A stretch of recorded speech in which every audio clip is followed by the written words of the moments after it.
ഞാൻ പറയുന്നത് ഈ 10 വർഷത്തിനിടയില് ഉം. ആരെങ്കിലും ഉപദേശിച്ചിട്ടുണ്ടോ?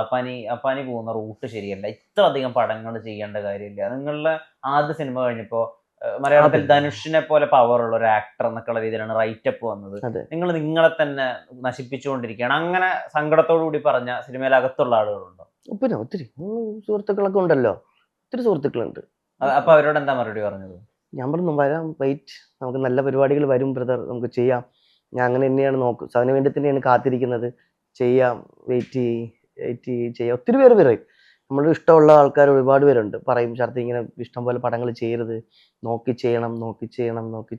പിന്നെ പിന്നെ പറഞ്ഞു പറഞ്ഞ് മടുത്തവർക്ക് ഇവൻ എന്തോ ചെയ്യട്ടെ എന്ന രീതിയിൽ അങ്ങനെ. പക്ഷെ അത് സാഹചര്യമല്ലേ നമ്മുടെ സിറ്റുവേഷൻസ് ആണല്ലോ നമ്മളെ എല്ലായിടത്തും കൊണ്ടെത്തിക്കുന്നത്. അപ്പൊ അത് മനഃപൂർവ്വമായിട്ടല്ല എന്നുള്ളതാണ്. കിട്ടുന്ന വേഷങ്ങൾ ചെയ്യുക, ഭംഗിയായിട്ട് ചെയ്യുക, ശ്രമിച്ചുകൊണ്ടിരിക്കും, അത്ര തന്നെ.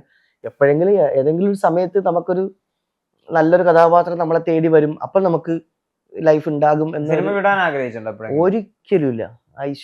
എന്താണ് ചോദ്യം? അങ്ങനെ ചോദിക്കാനേ എന്നോട് പാടില്ല. ഞാൻ ഒരിക്കലും സിനിമ എന്നുള്ള എൻ്റെ അഭിനയ ജീവിതം ഒരിക്കലും ഞാൻ വിടില്ല. അത് വിടില്ല, ഒരിക്കലും വിടില്ല.